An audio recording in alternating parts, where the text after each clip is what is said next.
me your secrets, show me your nightmares.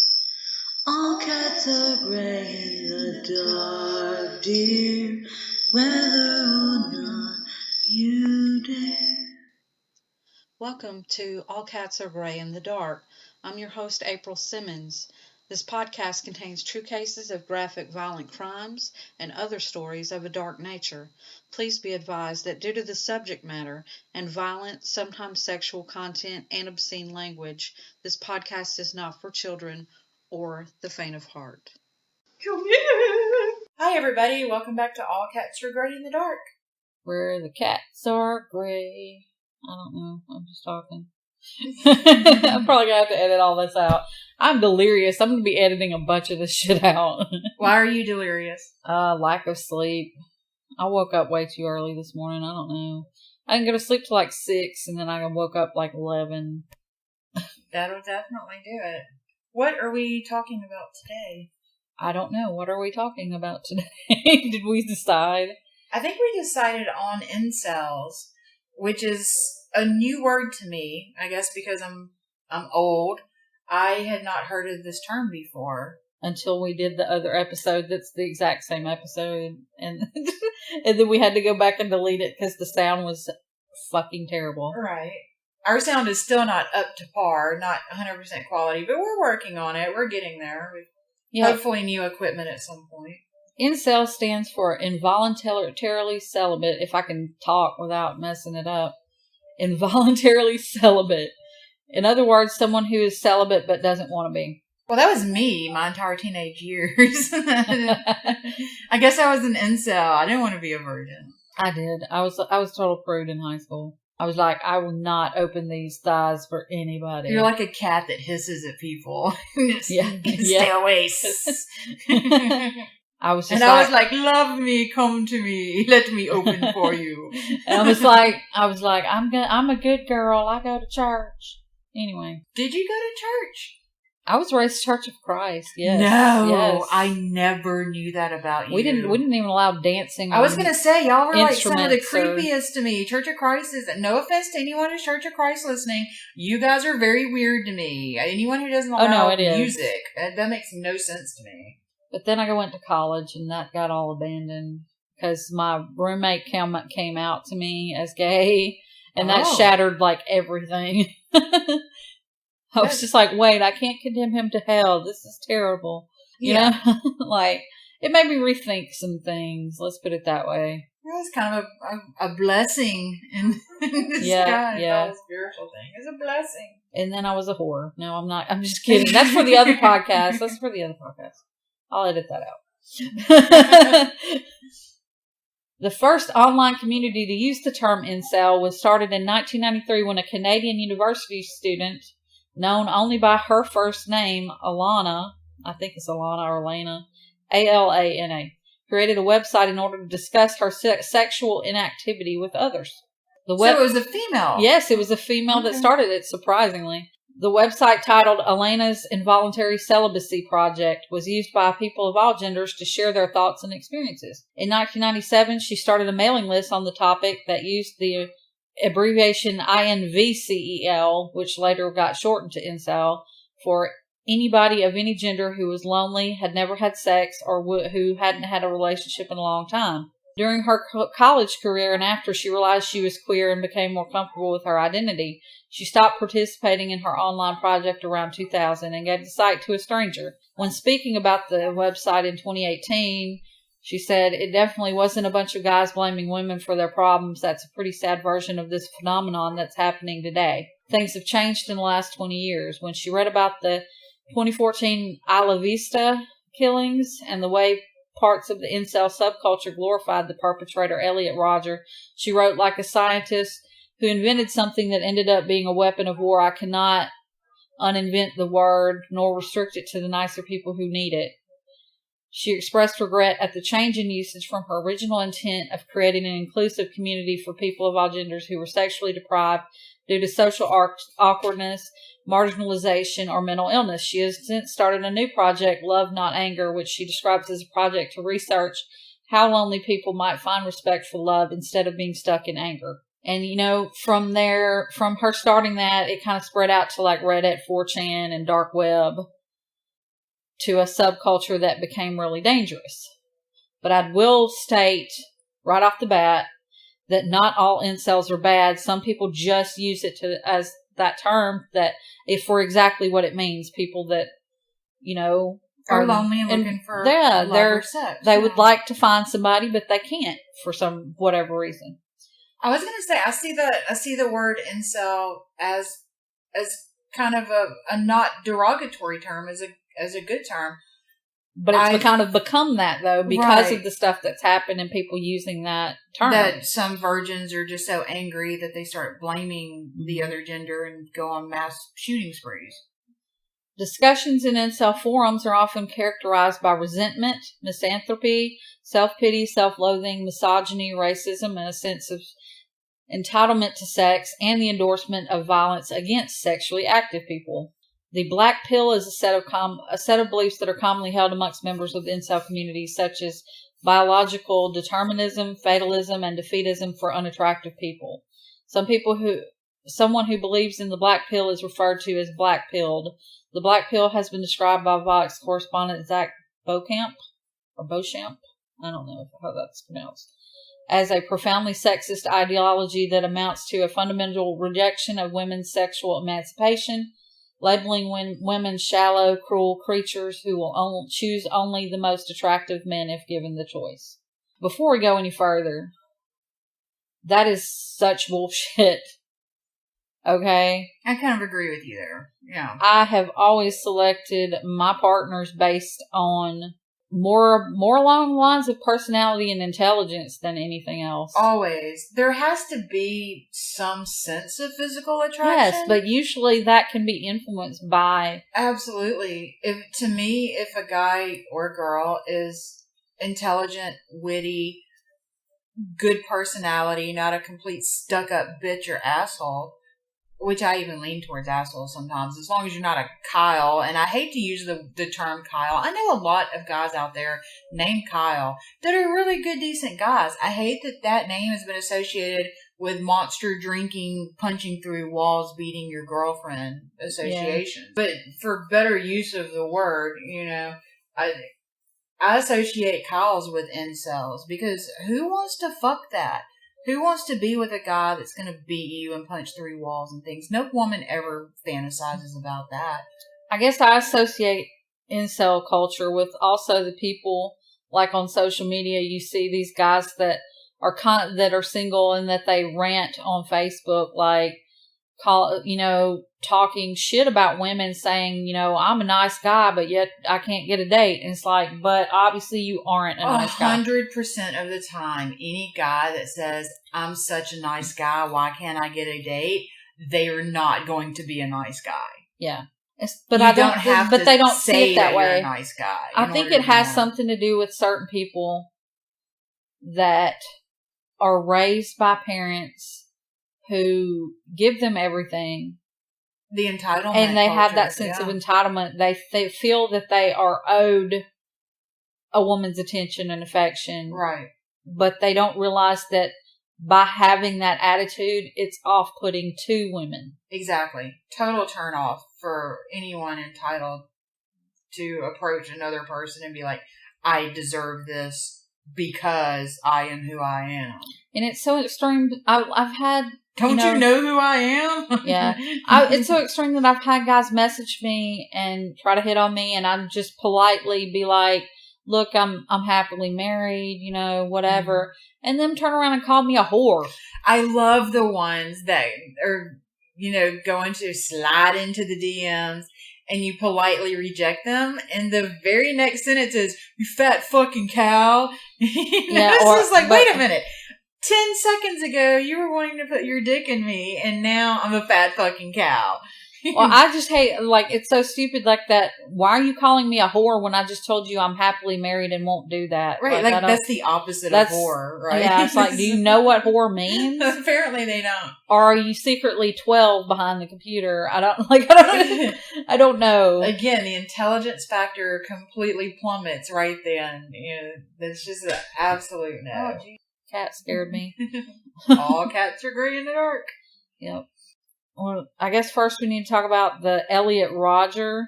Who is Elliot Rodger? He had a 2014 shooting rampage outside a sorority house in Isla Vista, California, killing 6 people, 2 women, and his 3 male roommates, and injuring 14. He was a 22-year-old virgin that made YouTube videos like, "Why do girls hate me so much? We hate you because you're a psycho killer who everyone seemed to know is going to go on a shooting rampage and kill everybody." He was celebrated by the incel community. Are you fucking kidding me? No. He wrote a 141-page manifesto called My Twisted World and became the patron saint of the subculture. Well, he can just fuck right off and die if he's not already. I'm pretty sure he's in prison. I don't know. I didn't go any deeper than this because these people piss me off so bad. They really make me angry because it's like, okay, you're a virgin, so fucking what? You know what? If you want to get laid, go to the goddamn bunny ranch. If you can afford to buy an AK-47 or whatever the fuck you're using, use that money for a fucking plane ticket, go to the bunny ranch and get your dick sucked.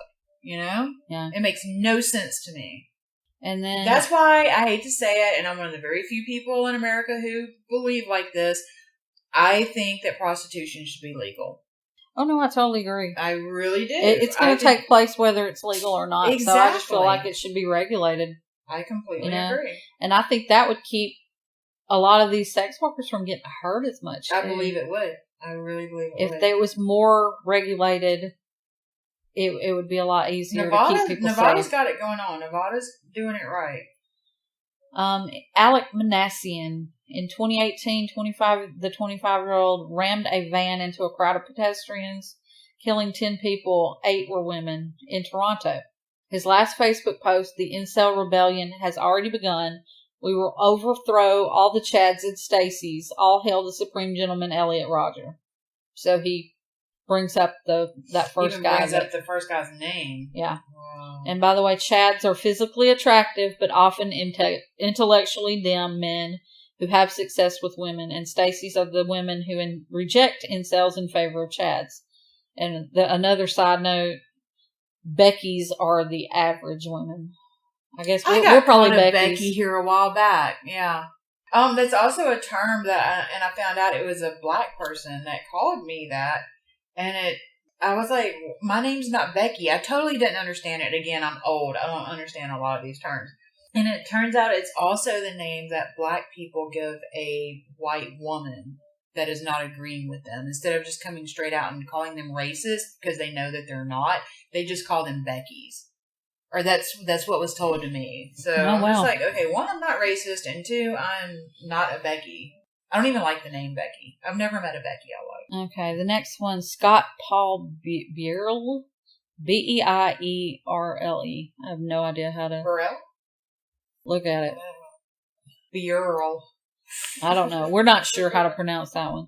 In 2018, just months after the Manassian rampage, he gunned down 2 women and injured 5 others at a Tallahassee yoga studio. Evidence pointed to him identifying as an incel, and he had a history of harassing women. So they keep following in each other's footsteps. It seems like it. They're just angry virgins, and again, it makes no sense to me. I mean, go masturbate. Go buy a fleshlight, dude. Go fuck yourself. Go fuck yourself, essentially. In other words, go fuck yourself. Yeah. And then we have Christopher Wayne Cleary, January 20th, 2019. This is one of the more recent ones. Got terrorism charges after posting about shooting up a public place because he was a virgin. He was already on probation in Colorado for felony stalking and threatening women. Wow. See, the thing is, okay, so he's gone to prison now, but he's not a virgin now. Probably not in the way he wanted. He's getting exactly what he deserves. How does it fucking feel? And another one, the Daytona shooter was suspected as an incel, but they haven't released details on whether he actually was. But this is the Pulse shooting? I don't know. I just have it wrote down as no, I the think Daytona Pulse was shooter. Orlando. Or was it Dayton? I might have. It might have been the Dayton shooter because it might have just autocorrected to Daytona or something. It might have been Dayton. Okay. That's just what my notes. I have my notes in Google Drive, and it may have changed it, but it might have been the Dayton one. Either way, there was another shooting.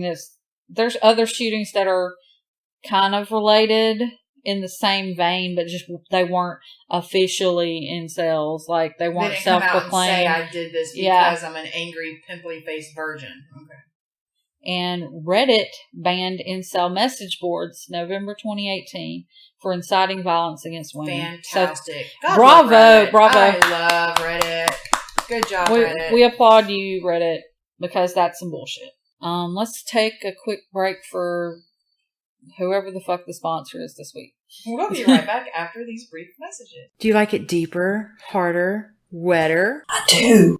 And full of sexy, racy language? I do. Pelvic Sorcery is two southern redheads discussing their own personal experiences in the bedroom and all the terrible advice they can possibly give on the subject of sex and relationships. Listener discretion is advised. It is. Welcome back, everybody. Yeah. We've been on this really deep subject of incels, and I think we're going to segue right in because I think there's a bit of an association with it into stalking. Yes, because, I mean, even one guy that says that he was already, on probation for felony stalking and threatening women, and the other guy had a history of harassing women. It's like, so apparently that's a common thread amongst these that have that attitude. I'm not saying all incels, of course. I'm saying the ones that have that negative attitude tend to also be stalkers. So. And what is the definition of a stalker? I don't know. I guess we'll have to go to Google. Let me Google that for you. Let me Google. A person who harasses or persecutes someone with unwanted and obsessive attention. Exactly. And that's from the Google. Hold on. I didn't even look at what site that was. It's just the Oxford Dictionary online. References include Google. If you've ever had a stalker. Have you ever typed Google into Google? Yes, I have. Did it break the internet? Yes. It broke my phone. It was like, I don't know what to do. And then sometimes I'll use the voice thing and I'll say, hey, Google, and I'll ask a question and it'll just be like, I have no idea what the fuck you just asked. See, it's doing it right now to me. I break it all the time. Anyway. Stalkers are terrifying if you've ever had one. And I joke sometimes and say I would love to have a stalker, but it's definitely completely a joke. Please do not stalk me. I've already had one. It was a terrifying experience. I had to take out a warrant on this person to leave me alone, a restraining order. I had to go to the courthouse, fill out tons of paperwork. It's just a super stressful time. You've had a stalker too. I've had a few. I think most women have, whether they've even realized it or not. I think most women have had at least one stalker, it being male or female. I'm going to group in the female stalkers who don't stalk for love or obsession. They stalk to try to hurt the person because they just don't like them. And there are a lot of women out there who will stalk another woman just out of spite and try to make them go crazy and try to hurt them. It's usually born out of jealousy in a lot of cases with that. I think so, yeah. But I've only had one what I would consider major stalker. I've had a bunch of cyber stalkers. Good God. I kind of blow them off, yeah. I mean, they are stalking. They'll, find you on different social media platforms and harass you. But they're not as scary to me as long as you're safe on the internet and you keep your address, your phone number, what kind of vehicle you drive. Even the town you live in. People don't have to know those things on social media. Those, I can just kind of be like, yeah, whatever, fuck off. But the ones who actually know where you live and the town you live in and show up at the foot of your bed like mine did. Those are terrifying. I consider the same person that you're talking about. I believe he cyberstalked me because I found some stuff later on down the road after we had, I guess, become friends, and then that friendship kind of died out. I kind of found an old website of mine where he had been trying to talk to me through my guest book. You remember guest books on? Yeah. Yeah, he had been trying, and I had no idea that he even knew who I was back then. Yeah, so many years ago. Because he never mentioned it. See, that's what so stalkers creepy. do. Yeah. And it's so creepy that he knew who I was, and he read my site and saw that I was interested in paranormal. And that's how he got in touch with you, right? Yeah. Yeah. But sometimes I wonder if he didn't start the group based on that. I don't know. I have no idea what goes through that person's head at all. It's just so far out there. It's a novel almost. You could write a novel on how sick and twisted that person was. You had another stalker that used to drive by my house to see if you were here, to see if your when I car wouldn't was be parked home. here. Yeah, because when I wasn't home, he would come here and check to see if I was here. Because back then I was coming here almost every day. That guy was creepy. That guy was he was obsessed with you. We dated very briefly, a couple of weeks maybe, and I found out through a mutual friend that he was still living with his wife. He had told me they were in the process of a divorce, that he was living somewhere else, and someone told me, no, he's still with his wife.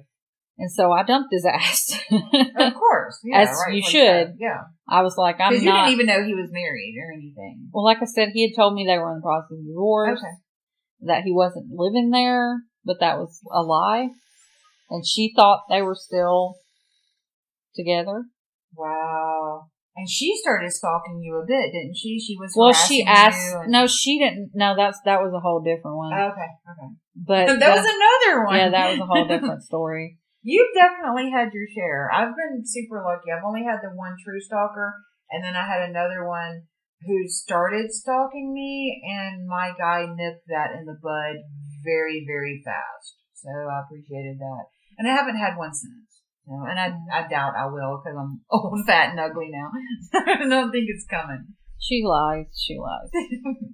But, no, he not only just drove by my house, your house, and followed me when I did go places. Yeah, I remember that. He followed. I went to a public event with my best friend who happened to be a male. And while I was there, the faceplate was stolen off of my stereo in my car. Nothing else was stolen. He knew, this guy knew that I was proud of my stereo at that point because I had like a big ass speaker. I had the big subwoofer and I was quite proud of my fancy sound system that I had in the car at that time. And he knew that, so he broke in and stole the faceplate and made it completely useless. And you never got it back? No. But you know it was him. It had to be him because he had even passed by your house that day. You had already told me that he had passed by looking for me. So I'm pretty sure he followed me there and saw me with my best friend and probably thought that we were together because he was dating her. Yeah. So I don't know what happened there, but it spooked me a little bit because I knew that he was a little bit off and had like a trunk. He told me he had a trunk full of guns. So yeah, it made me a little bit nervous about sleeping alone and, stuff like that. It creeped me out quite a bit. But what do you expect when you lie to somebody about that kind of stuff? Did you expect that I was just It's gonna be a great outcome. Oh, that's okay. Yeah, I was just gonna be like, oh, it's fine, I'll be your mistress. No, right. I don't work that way. No one should. No one should. No. But I've had a few cyber ones. Like I said, the same guy that stalked you in real life cyber stalked me. And then I've had a few, I guess you could call them fans, that have obsessive type fans. Yeah, from your music and from things from like that. from my different projects, because I don't have I mentioned that I'm an author on here before. I'm not sure that you have. I'm a self-published author. I've done some music. I've done some filmmaking. It's nothing major, but I have had a couple of weird fans in the past. One of which kept stalking my social media and stuff, and I think he finally realized I was not gonna fucking. You definitely have a tendency to attract the crazies. I do. Yeah, you're a crazy magnet. I think he finally realized I wasn't gonna like put out to him or something, and he moved on. Yeah, I think he actually unfollowed me on Facebook or something. So what do you think someone should do if they are being stalked? If someone is harassing them, won't leave them alone, shows up at their door, what do you think? We're from the South. Get a gun. I completely agree with you. Yes. Not everybody's going to agree with that, but I actually don't own a gun currently because my husband does not want me to have it because I have a past with suicidal tendencies and stuff, and he does not want that temptation there. Oddly enough, though, most women, when attempting suicide, don't use a gun. Here's the thing, though. When I was suicidal, that was my plan, is I was going to buy a gun. So, yeah, really? And he knows that, yes. And yes, my psychiatrist, when I put myself into behavioral health, for that reason. Is very admirable of you. Most people don't. It's honestly that far. Casey talked me into it. My best friend Casey. Casey was a great person. Yeah. He steered you in the right direction for sure. He knew that I was close to the edge, and he told me go get help right now. You know. And so I went and put myself in the hospital, and when I told my psychiatrist that he was just like, that is very, very strange because most females do not. Yeah. Mostly because it's a mess. That's exactly it. That's in psychology classes in college, I learned that most women don't want to make the mess and they want to still have an open casket. So if they do use a gun, they shoot themselves in the heart instead of the head, because they don't want their mess everywhere. So I found very, very strange. Also, most people who attempt suicide, they don't use a gun because a lot of times they are just crying for attention and they just want, I'm not saying that everyone who attempts suicide is crying for attention by any means. God, no. If you're in that much pain that you're attempting suicide, you're in pain. There's absolutely no denying it. If you're attempting suicide, you want that pain to end. I have no doubt about that. Mm-hmm. Most women, they will try to slit their wrists because they are hoping to be saved. It's not really for attention as much as it's a cry for help. I guess I was afraid. I had thought it out. A lot of people that take pills, they end up getting found and they pump their stomach and they live. If you use a gun, you are ready to end it completely. I didn't want to have the time to rethink it. Right, exactly. I wanted it to just be over. It's instant. And I think it's so great and admirable of you that you went and sought help for that. And I think anyone who is so suicidal that they're to that point that they are ready to use a gun need to go seek professional help immediately and work through it, because there is, as you've seen, there's an other side. There is definitely a sun after the rain. I promise you that life gets better. You found the love of your life. I did.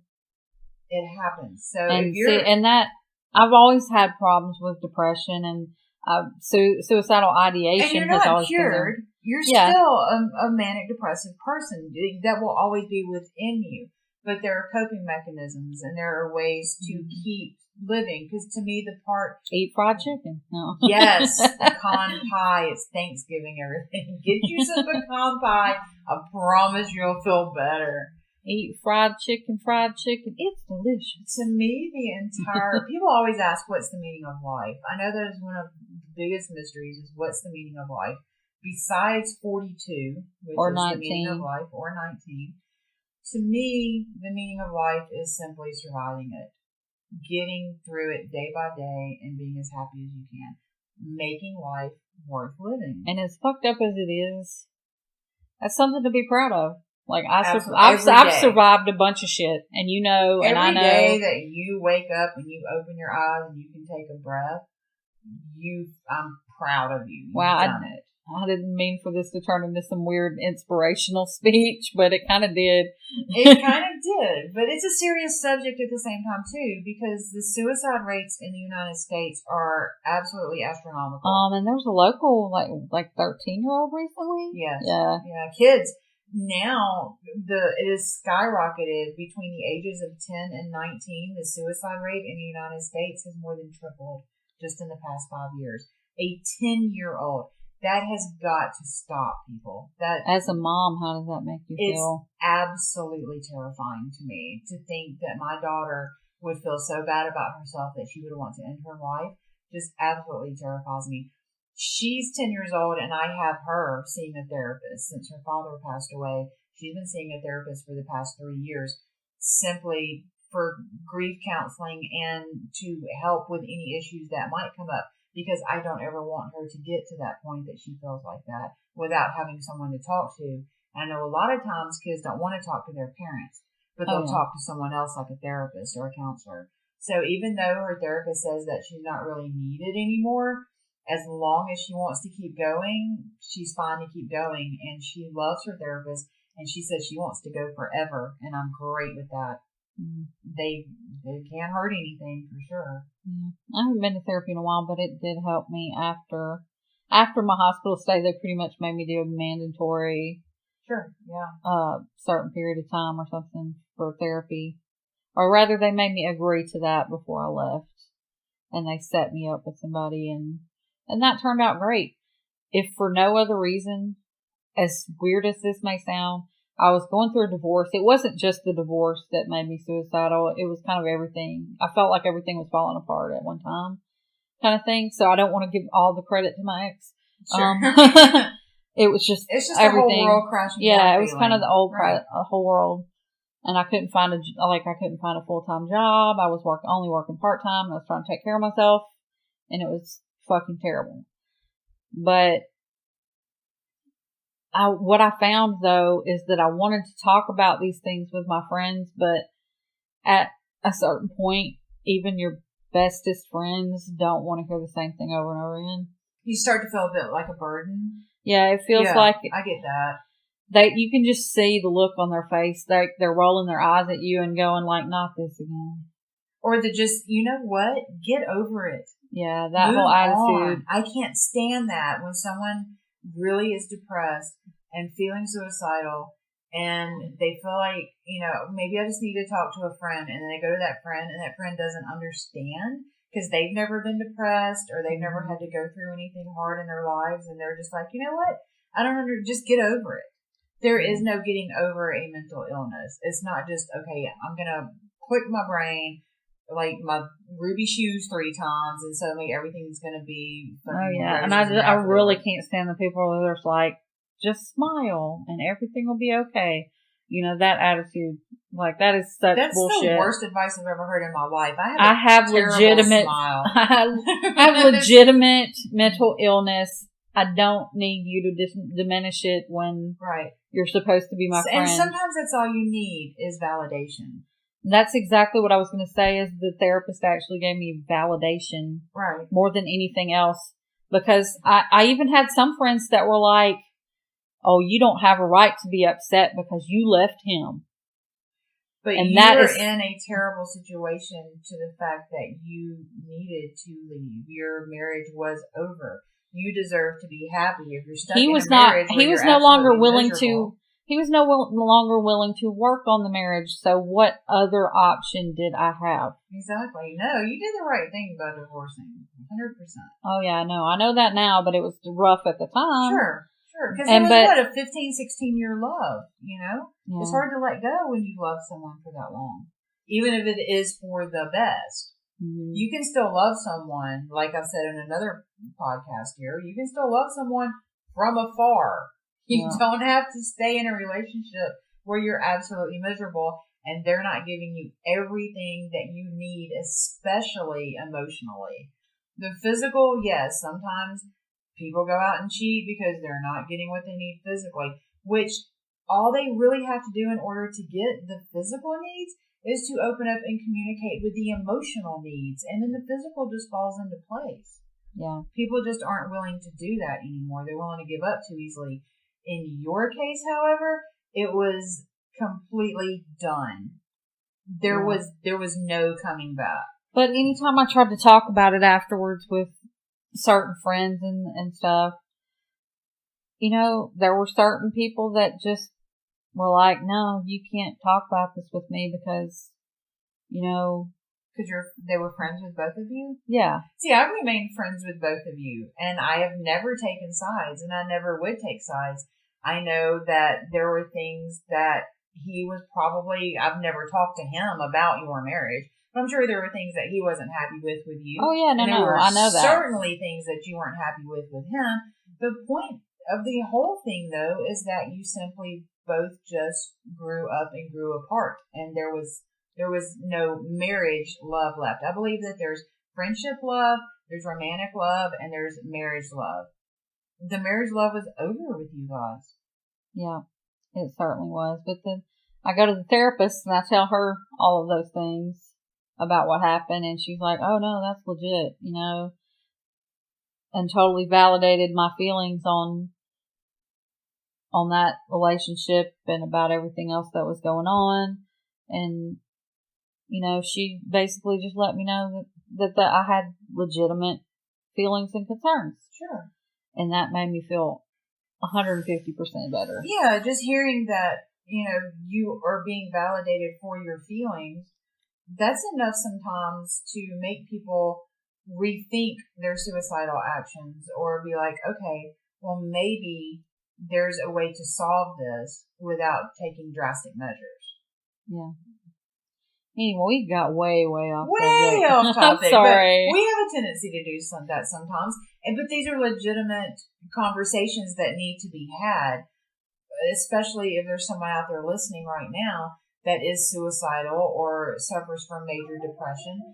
They need to know that there's someone out there that cares, and we care. We don't even know them, and we fucking care. We care.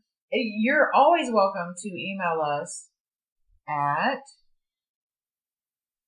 mangledfairy@gmail.com or the other stuff.